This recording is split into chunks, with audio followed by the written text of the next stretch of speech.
In the misty morning light of Evergreen Valley, a young man named Ethan stood by the edge of a deep canyon.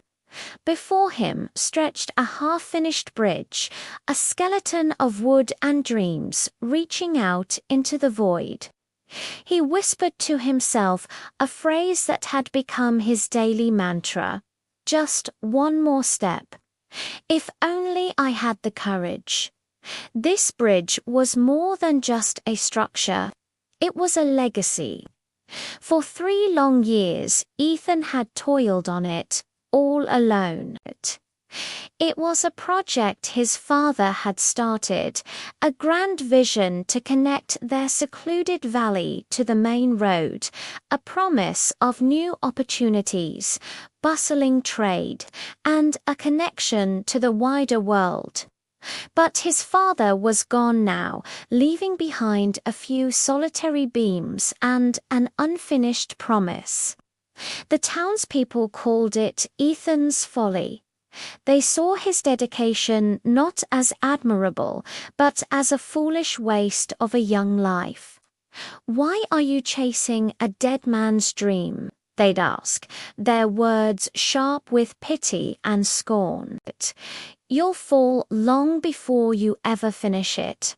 The whispers followed him everywhere, a constant reminder of their doubt.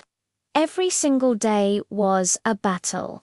Ethan would work from the first light of dawn until the last rays of sunset disappeared behind the cliffs.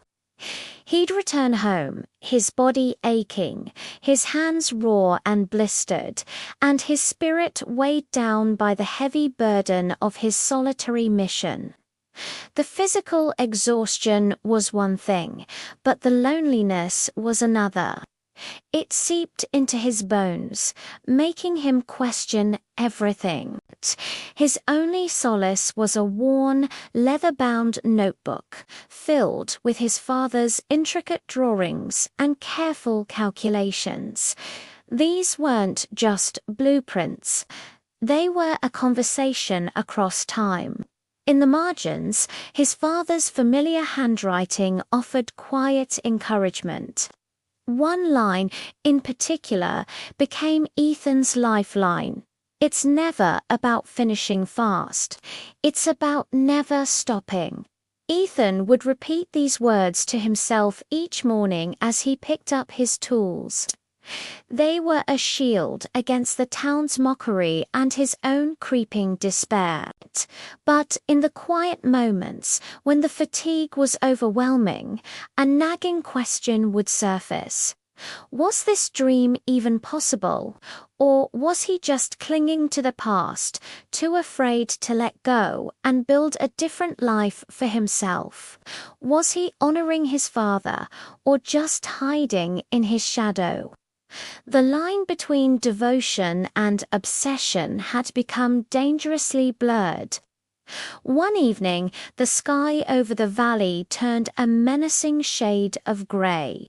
The wind began to howl, a furious, untamed force that rattled the very foundations of his work.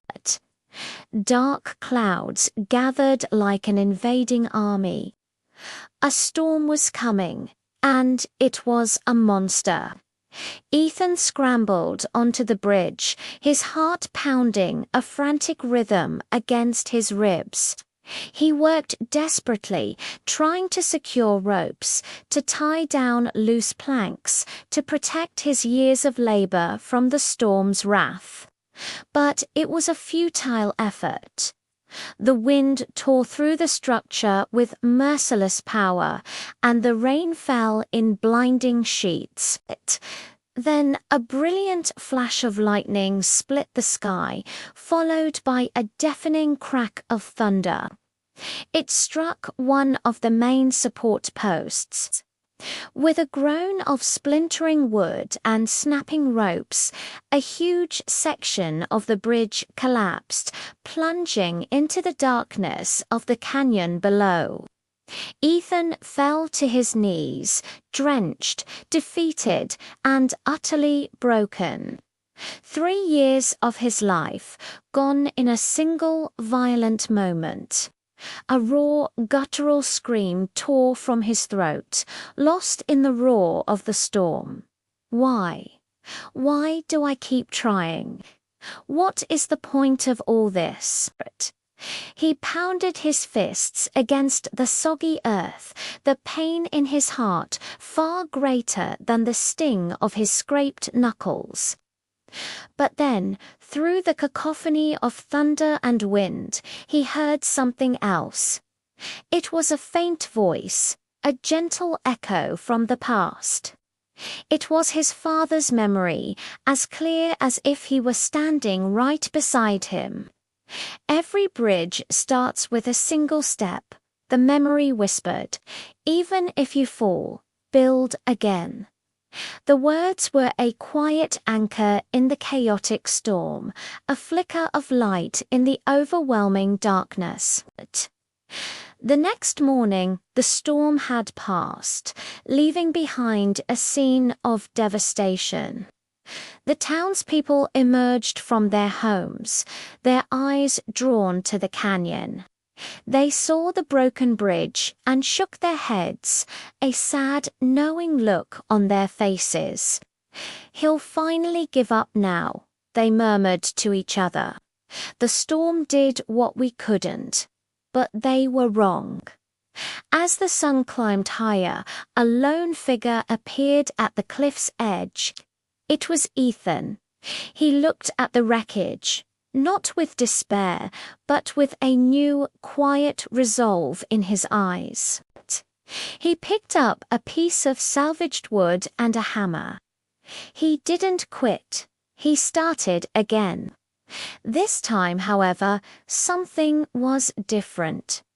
He worked slower, more deliberately. He was stronger, not just in body, but in spirit. He was wiser, having learned a harsh lesson from the storm and the townspeople. They started to notice. His solitary labor was no longer an object of ridicule. It became a spectacle of pure, unyielding determination. An old carpenter who had once been among his loudest critics silently appeared one afternoon, offering a stack of spare lumber. "My workshop has more than it needs," he mumbled, not quite meeting Ethan's eyes. Soon after, the town blacksmith arrived with a bucket of freshly forged nails. "These will hold stronger," he said with a nod. Even the children joined in. They began carrying small, smooth stones from the riverbed, creating neat piles to help support the new foundations. For the first time, Ethan wasn't building alone. The whispers of mockery had been replaced by the sounds of a community at work. The bridge was no longer just Ethan's folly. It was their bridge. It transformed from a structure of wood and steel into a powerful symbol of their collective belief. 3 months later, the day finally arrived. Only one final beam remained to be placed. The entire town of Evergreen Valley gathered at the edge of the canyon, a sea of expectant faces bathed in the morning sun. A hush fell over the crowd as Ethan walked to the edge, hammer in hand. He stood there for a moment, the wind pushing gently against him, the vast canyon yawning below. His heart hammered in his chest.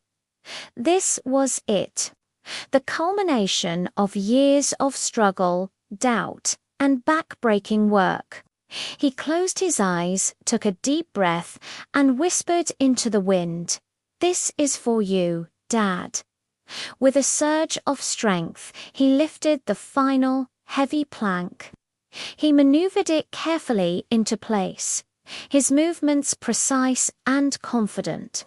He drove the last nail home, the sharp, rhythmic sounds echoing across the canyon. Then he secured it, tested it, and took a step, and another, and another.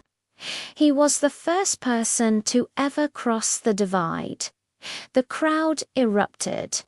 Cheers, shouts, and applause filled the air, a joyous sound that seemed to shake the very cliffs. Ethan reached the other side, his legs trembling slightly. Tears of relief and gratitude streamed down his face as he looked back at the cheering faces, at the completed bridge, at the dream made real. Before rejoining the celebration, he knelt down and, with his carving knife, etched 4 simple words into the wood of that final plank, one step at a time. Years passed, the bridge, once a madman's dream, became the valley's lifeline. Traders with their carts, travelers seeking new horizons, and families visiting loved ones crossed it every single day. And every person who stepped onto that bridge paused for a moment to read those 4 words carved into the wood. They say those words had a way of changing people. They served as a constant reminder that every dream, no matter how big, every goal, no matter how distant, and every impossible thing we face in our lives, always begins the same way, with one single step, and the courage, faith, and consistency to just keep taking it, day after day. You don't need to see the whole bridge to start crossing. You just need to take that first step. Thank you so much for watching. If this story resonated with you, please consider liking this video and subscribing to the channel for more content like this. We'll see you in the next one.